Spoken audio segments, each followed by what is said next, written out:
because 20 minutes after lunch is the most difficult time. So I'm happy that that time has passed. So hopefully, you should all be past that stage where you are likely to sleep off. So what we are going to do is to look at building an agile organization. How do we build an agile learning organization? Right?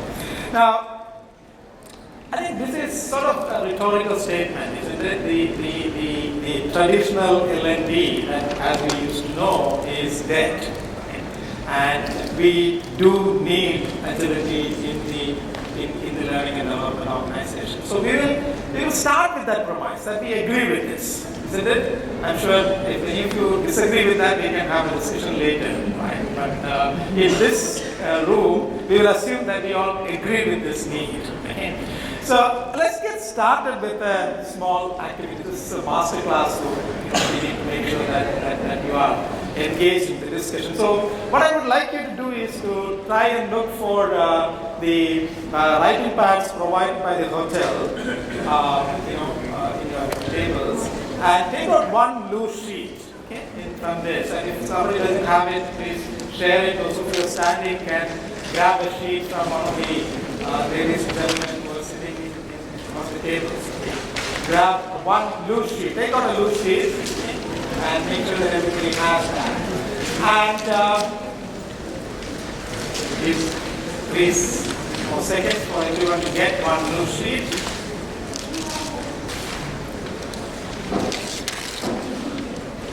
All right. If you have that, write very briefly.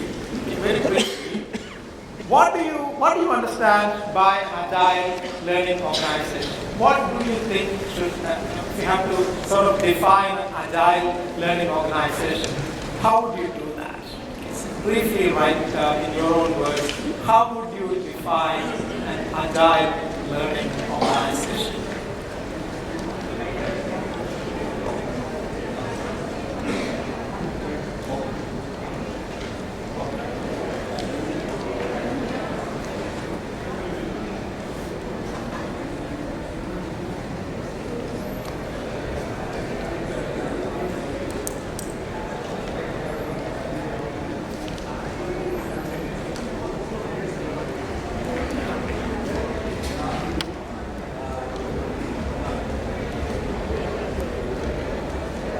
You define an agile learning organization. Okay, we don't need an essay. Okay, we're not going to publish it or something. So just a phrase, a sentence maximum would do. If you have done it, I'm going to ask you to do a very silly activity. Are you game for it? You're all L&D professionals, right? Right? We are good with activities. Okay. So let me ask this gentleman to. Can you please give it to me? Okay. Can you please stand up? All of you? Okay, do this with your, what you have written, please. Okay, and assume that your children and filled in a place filled with snow. What do children do when you're in a place filled with snow? Okay, many of you know the snowball fight game, right? Okay, let's do that. Throw it at somebody else, right? Okay, somebody else, yeah. And pick it up and throw it again. Okay, great. Pick it up and throw it again. Children don't stop at one throw. Okay. Now, all right, good. Okay, so pick up one snowball and try to sit down if you can. Maybe some of it has gone under the table. If you have got more than one, please hand it over to somebody who doesn't have one. Not get it? Oh, sorry.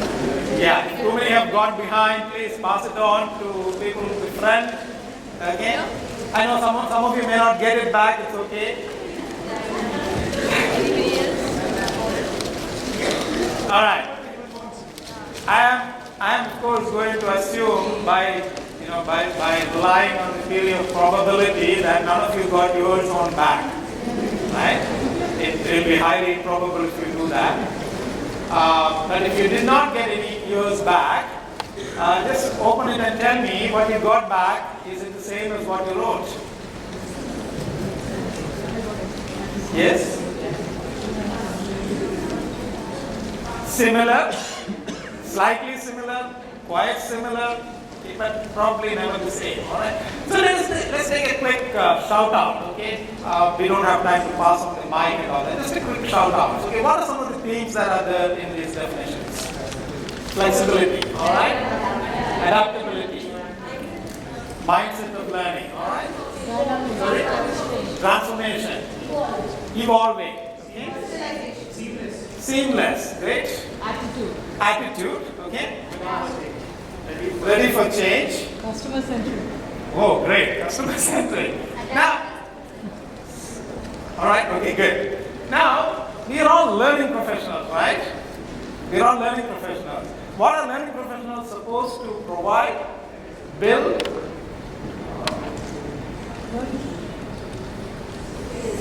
None of you said this.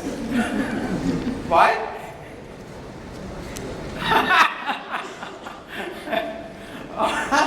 Now, and it's not surprising. It's not surprising that when we talked about agility, we didn't think about skills because we know that skills are required. It is necessary, and because we have great partners like Skillsoft and Paradigm and many others, there are smart people there who will help us with that. Who will help us with skills? Do you agree with that? Right? We don't necessarily need to reinvent the wheel when it comes to acquiring a great skill. If you are a technology company, or even if you are not a technology company, the skills that are required, there are plenty of people like LinkedIn Learning or Skillsoft or their elite competitors like Pluralsight or whatever, Cross Knowledge or whatever it is. There are people who do that. There are people who provide platforms for doing this, right? So we know that for building a learning organization, ultimately we need to focus on these, right? But none of you said that, and I'm happy that none of you said this, because there are people who would. So what I wanted to build towards is that I'm not going to talk about skills either, because you don't want it, right? So I'm not going to talk about how to build agile skills, right? We can probably do this, right?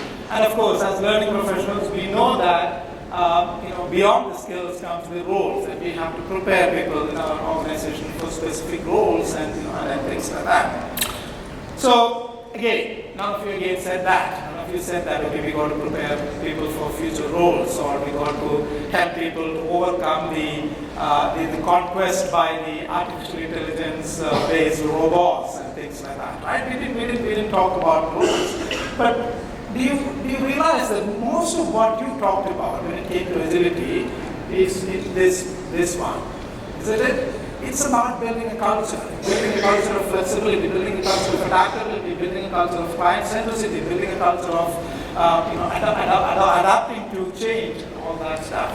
It is about mindset. It is about the culture that you build in the organization. So what I'm going to talk about is how can we possibly build a culture that will help us to be an agile organization. And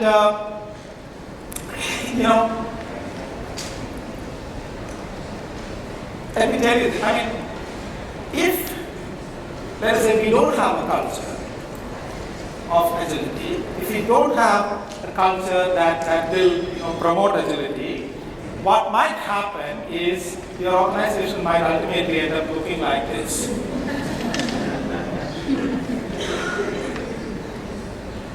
Does it make sense to you? Are you working in an organization similar to this? Okay, all right. We don't want to be too personal, right? We don't want to put names here, all right? So don't do that.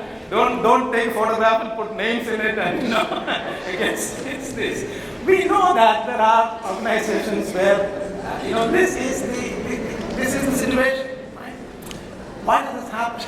It happens because we focus on skills and roles and not on culture, not on building the culture, right? So we can pay $500,000 or $1 million to Skillsoft or to Degreed or others and set up a great platform which is highly user friendly and which has got excellent content and all that stuff. But if our organization structure looks like this, that's going to be a waste of money. Waste of your shareholders' money, waste of your clients will end up paying for it and things like that. So, and that's the reason why I thought we will, whatever time we spend here, we will focus on how do we build a culture of agility. So I'm going to talk to you about framework, what we use as the value framework. Okay. So value, I'm using it as an acronym here, and we will quickly go through this this value framework and see if it makes sense to you. Now, some of this, you may be doing already, well and good. But if you are doing it, share your experiences. But if you are not doing it, we can take that as a learning. So, as I said, value is an acronym. It stands for vision. All our verbs, by the way, vision here is visioning, right? And appreciate, love. It's not Bollywood love. I will explain it later. Okay. Okay. So this is the third one, and then of course, how do we uplift and ultimately empower? Okay. So this is the value framework that we have implemented in our organization, and this is something that I help even other organizations to try and implement so that we get an agile organization built. Now, what I'm going to talk about is not necessarily only for learning organization, but it is very, very critical for learning organization because how many of you consider yourself as leaders? Right? Not too many. Why don't we generally consider ourselves as leaders if we are a learning professional? What's the definition of leadership that you have in your mind? How do you define leadership? Yeah? Okay? Alright. Now, there are, of course, multiple definitions of leadership, and sometimes, unless we are in a leadership position, sometimes we say that we are not a leader, right? I'm only an individual contributor. I'm an instructional designer, I'm a facilitator, right? Or I manage the learning operations and stuff like that. So we may not consider ourselves as a leader, but John Maxwell, the leadership guru, defines leadership as this. He says leadership is influence, nothing less, nothing more. Leadership is influence, nothing less, nothing more. How many of you agree with that definition? Now, for those of us who are a little doubtful, we can think about any leader. Good, bad, or ugly, it doesn't matter. Okay? Think about Donald Trump. Okay? Think about Narendra Modi. Think about Rahul Gandhi. Think about Mother Teresa. Think about Osama bin Laden. Think about Hitler. Think about Mahatma Gandhi. Think about Nelson Mandela. Think about Saddam Hussein. Any leader, good, bad, or ugly, what do? Ultimately, they influence the behavior, thoughts, and thoughts and behaviors of other people. And so, in that context, if you look at what you do in the learning field, what are you really aiming? You are influencing people. So, from that point of view, it is important that you see yourself as leaders, right? As leaders. Immaterial of the role that you have, immaterial of the designation that you have, immaterial of what you play in the learning field. And that is why, I say that is important for us to look at this as we try to build that learning, the agile learning organization, which in turn will help in the organization to be agile. So the first one, V, stood for vision, right?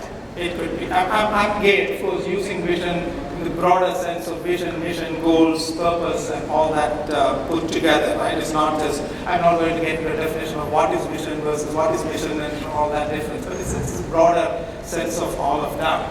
But so when it comes to that,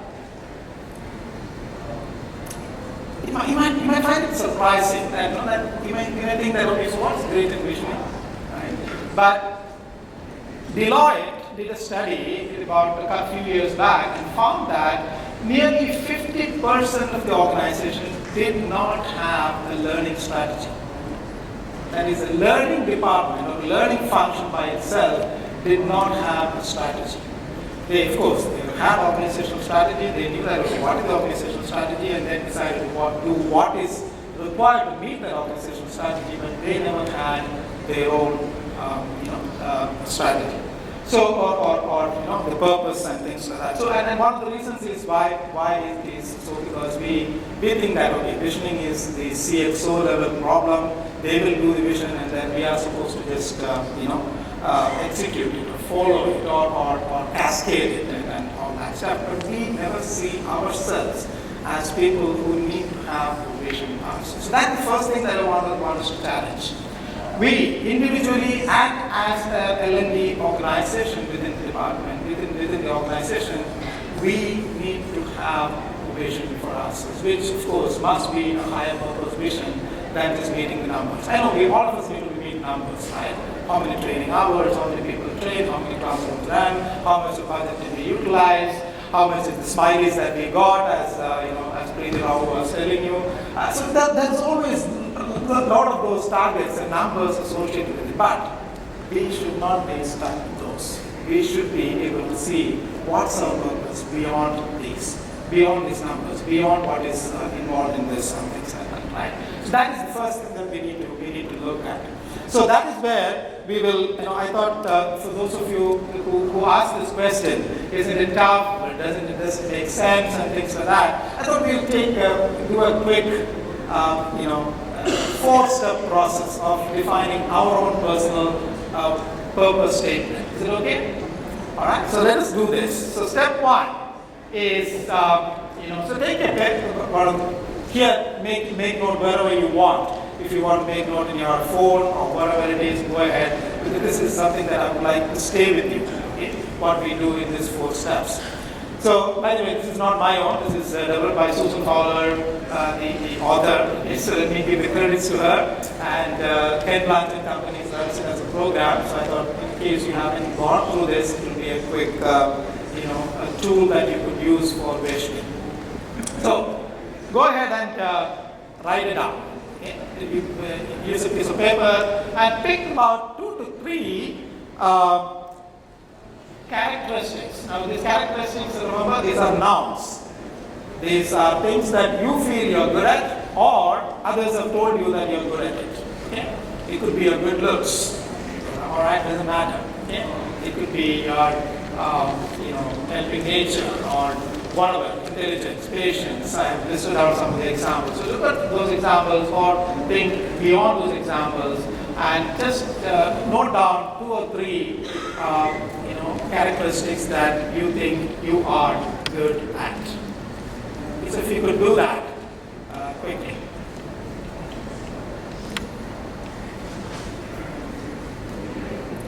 And I'm asking you to do this as a person because sometimes it becomes difficult for you to quickly do it for an organization. So do it as an individual, and then it is easy for us to do it for the organization that we work for. Are we done with step 1? All right. Now step 2 is how do you relate with others? What are the best ways in which you relate with others? Okay? And here's a verb. Okay, so the first one, remember, was a noun. And the second one is a verb. The verb is about how do you relate with other people around you. Right? How do you influence? How do you? And I have again given some examples. So take cue from those examples and note down some of the ways in which you relate with others.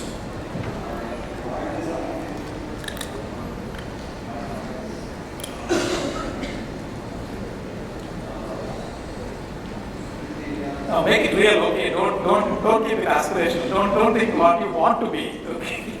Keep it real. What you are good at, and that's how you will really arrive at a good mission statement for yourself. Done? Step 2 is done? All right. Okay. Now comes the slightly conceptualizing part where we go to step 3, and here I would like you to write a sentence which describes the perfect world that you have in mind, assuming that there are no constraints, okay? Assuming that there are no problems, assuming that there is no poverty, world is at peace, right? And everybody is good and all that. So assuming that, what's the picture of a perfect world according to you, or that you would like to see? So here I want you to dream bigger than what it is today. Okay? So it can be philosophical, it can be imaginary, it need not be real. The perfect world is never real, right? So it need not be real. So don't try to make it realistic. So that's why I said remove all constraints. Assume that there are no constraints, and just take a look at what would the perfect world be if there are no problems in this world, and what's that according to me again. Okay? My world, my definition of a perfect world.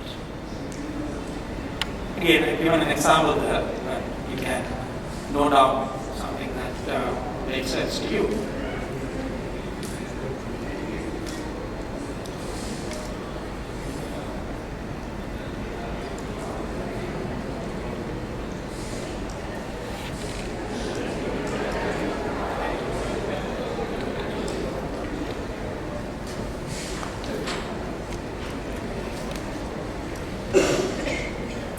Okay, now comes the interesting piece. Okay, so we have done 3 independent steps.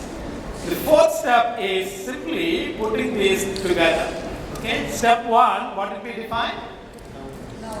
Step 1, what was it? What was the noun? The noun was about something, some characteristics that you are good at. And step 2, what did we define? The verb which tells how do I interact with others around me, and in step 3 we define the perfect world that I would like to see, for example, right? So what you do is here in this, you just basically say that okay, if I am good at this, right? Let's say I'm just say that if I'm handsome, right, and I relate with others by helping others or whatever it is. So you have to say that I will use the good characteristic that I have to influence people by the way I interact with others to create a perfect world that I have in mind. Are you getting that? That is what we will do in step 4. In step 4. Okay? Step 4 basically combine these and create a statement that will be your personal mission statement.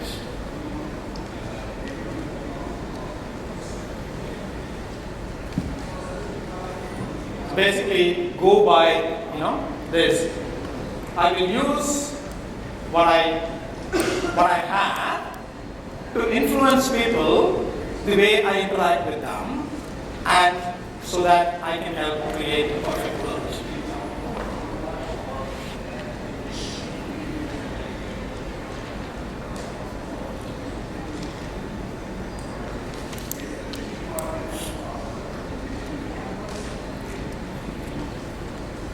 Now I know, as of initially when you write it, you yourself may say, not too good.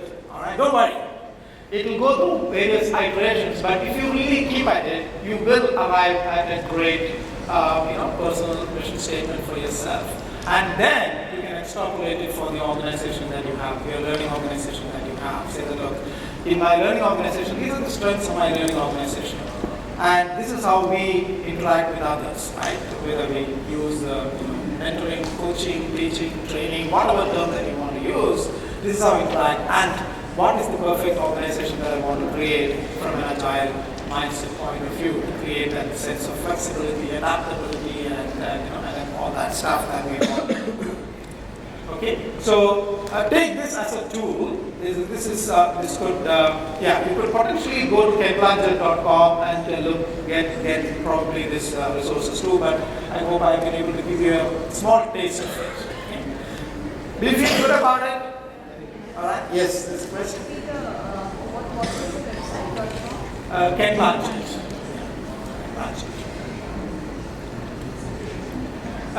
This is not part of situation leadership. This is basically self-leadership and leadership. So that's where it comes. All right. So you could do this, and then you could extrapolate it for your organization. So the number one thing that I wanted to tell you was that create a vision for yourself and a vision for your organization. When I say your organization, your learning organization, and make that vision a higher purpose vision than your organizational vision itself, right? Then, basically what will happen is you will see that the learning professionals working in your team, you yourself, are going to be a lot more excited to move towards what we want as an agile organization. So what we did this, and when we did this at UST, we came up with this, what we call as the 4x4 strategy. So we know that the expected outcomes, and again, no-brainers, some of the expected outcomes are the client success, the business growth, engaged workforce, digital culture, and stuff like that. I just kept it to 4 for just that synchronizing part, 4x4. That's what I call it as a 4 to 4. And then we looked at, okay, what are the 3 things that we need? And so we looked at providing a great experience for our learners, right? Through a digital platform, through user interfaces, through providing them world-class experiences. We decided that we need to enable the learners in the organization by being a center of excellence, not just by being a training center, but being a center of excellence by providing thought leadership. So we have, for example, my organization has got about 22,000 people, and can you guess how many people are there in the L&D organization? Sorry? Yeah, just 7. There's 2 more than what you said. There's 7 people in the organization. That's all that we have. And out of them, 5 are what we call the thought leaders, and others are people who support administrative and all that.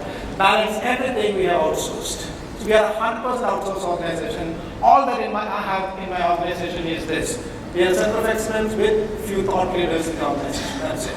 So we drive strategy, we evaluate content, and everything else is done by our partners, right? So that's what we have, and that is why this comes in so much important. Develop that partner ecosystem that is required. And then, of course, we know who we have to engage. We have to engage the millennial learners, people who are born learners, and things like that. And of course, we need to know how to build the competency and all that stuff. So this is actually the result of this visioning process that we talked about.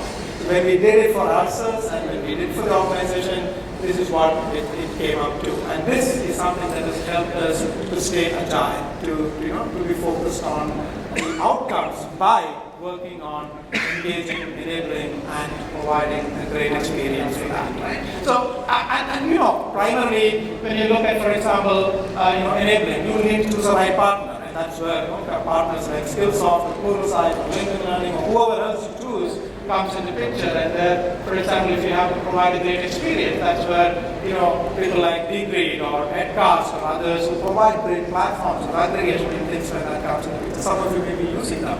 And so that's the reason why I'm not going to talk about them, right? Because those ecosystems are already available. But what you need to do is to build this culture where you build the strategy from what you need and of course make it up with the organization strategy and things like that. All right.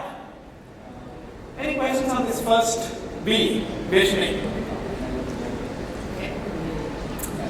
Yes, please.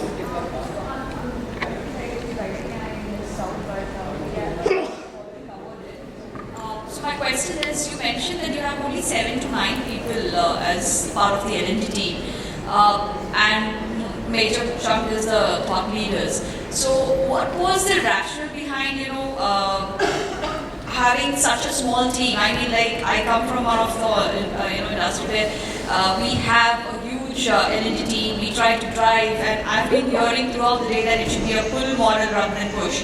So in your case, what was the rationale behind only having such a team, small team, and outsourcing the entire, to enable the L&D in the organization? Yeah. I mean, the first thing was our strategy.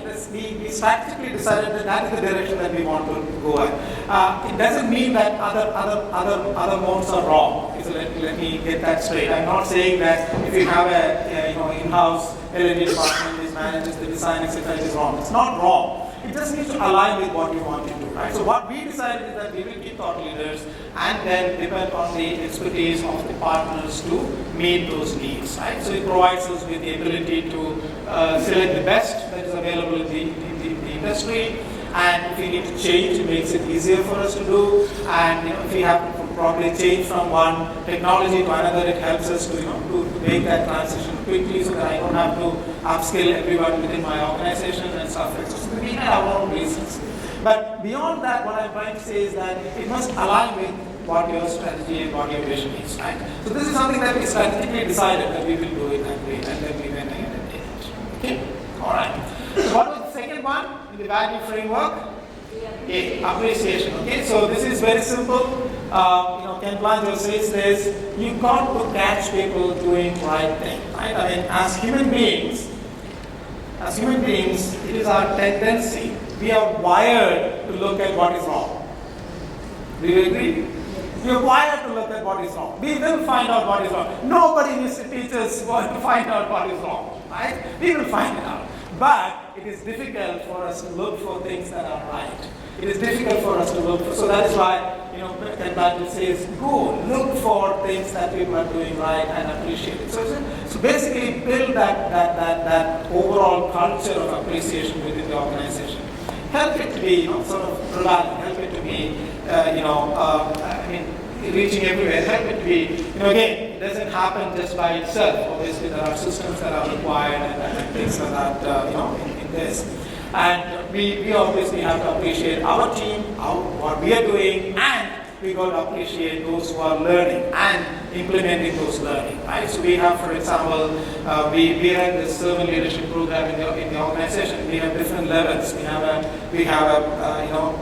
have somebody who is just a participant. So we say badge of participation. Then comes a badge of practice. Somebody implements it and comes up with a story, and then we have what is called the champion. So, and then of course the last one is an evangelist, where they are literally pouring their life into it and things like that. So, so create those different levels and things like that.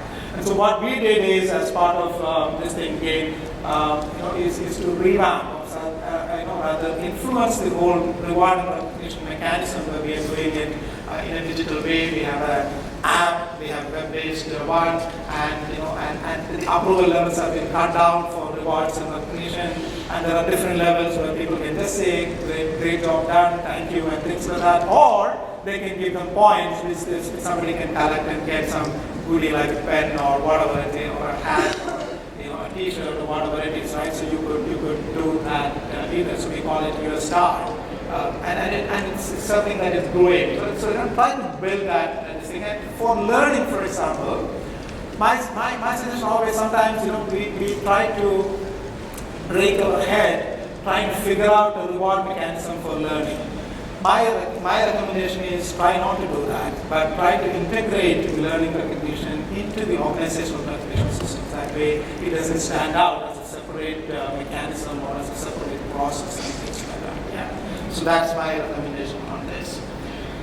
The third one in this thing is love, right? And I already told you, don't beat me up for being mushy here, and don't think that it's Bollywood stuff or Wilson Gould stuff. This is neither of that. Okay?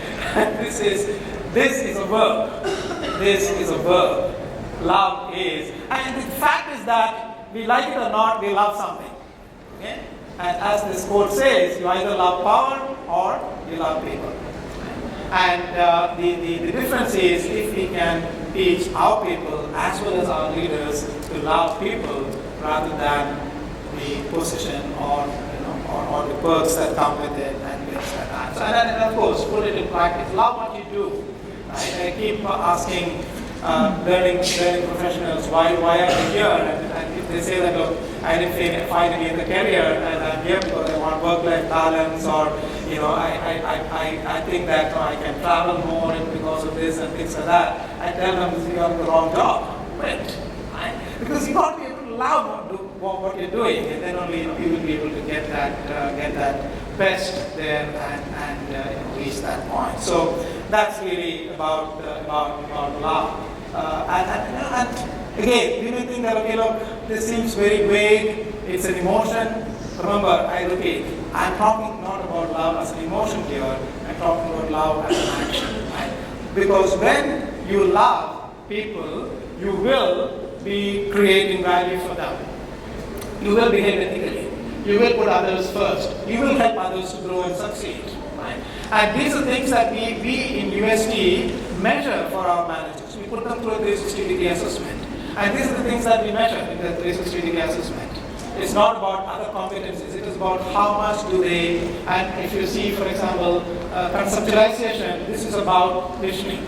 This is about visioning. This is about, do they have the ability to dream big, right? And most of the others are about, do you love people enough that you put their interests first? Do you love people enough that you will help them to grow and succeed? Do you love enough that you will emotionally heal your relationship with them and things like that? So this is actually 7 behaviors that I have developed as part of my PhD, and I've developed a tool which measures this as a 360-degree survey, and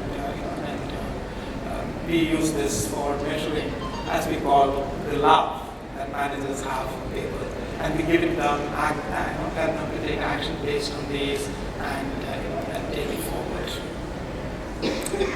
All right. So that is one of the other things that we do, and so the next letter in the value framework is what?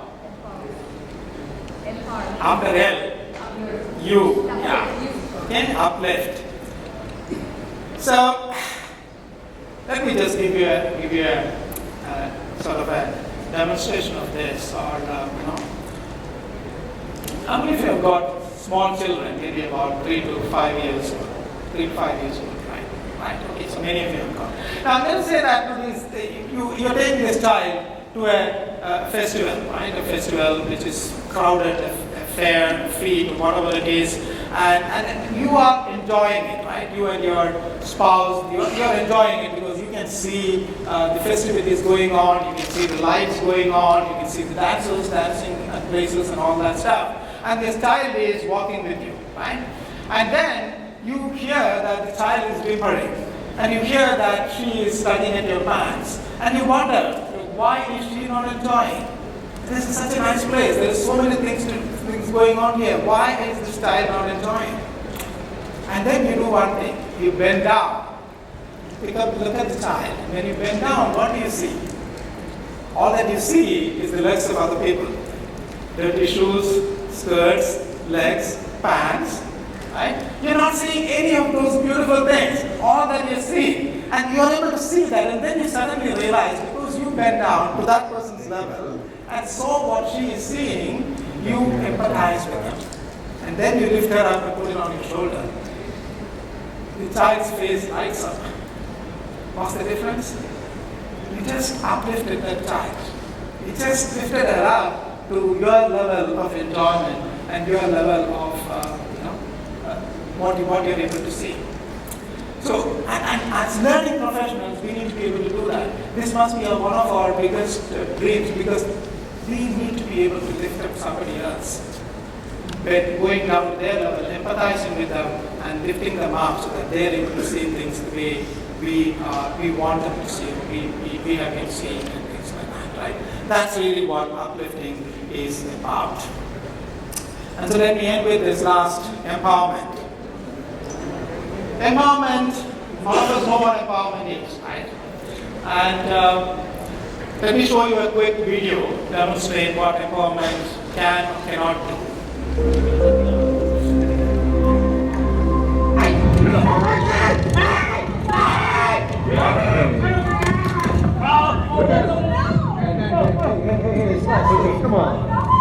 Come on.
right? And we may have different versions of this, we may have different views about this, and we don't have time to discuss this, otherwise probably we could have collected more views on it. But this is really what happens when the people who are facing the clients are not empowered. Because when your organization structure look like this, the people who are facing the clients are not working for the clients, they are working for their managers. They work to please their managers, right? And that's typically what happens in a traditional organization structure, and that is why we believe that we got to invert that pyramid if we have to really become an agile organization, right? Invert that pyramid and move down. The leaders need to move down to be responsive, making these people, the team, responsible. And that is really what the new way of leadership is all about. And that is what we call as servant leadership, nothing else. Right? We know that servant leadership is an oxymoron, but this is really what it is all about. Okay? And this is the one thing that is required if we need to really turn around and make our organizations, agile. Of course, there are fast goals. You know, this is something that is Googleable, so I won't spend any time on it. This is something that Intel introduced, and then Google is following and all that. You can just Google fast goals, and you will get many of these responsibilities and change the way you do things. So, and this is the message that I want to leave with, right? If you want to build an agile learning organization, start with looking at this concept of servant leadership, which is about inverting the pyramid, which is about loving people, which is about empowering people, which is about keeping the whole philosophy employee-centric and things like that. Okay? And so that's where I will stop. I think the time is up. If we have time for a couple of questions, we can take that. Yeah, maybe. You want to moderate the questions? All right, yeah. Hi. Thank you for that insightful session. It was really great. For us to lead with this thought of servant leadership, what would be, maybe 2 quick things that leaders could adopt if they were to implement servant leadership? One is take that self-assessment.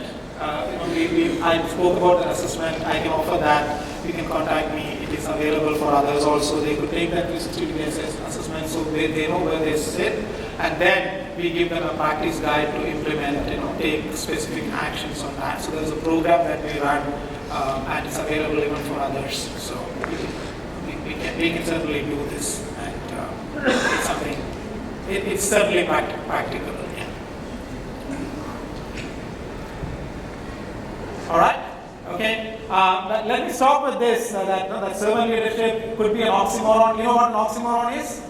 Right? A term that contradicts in itself. And actually somebody told me the best example of this oxymoron is happily married.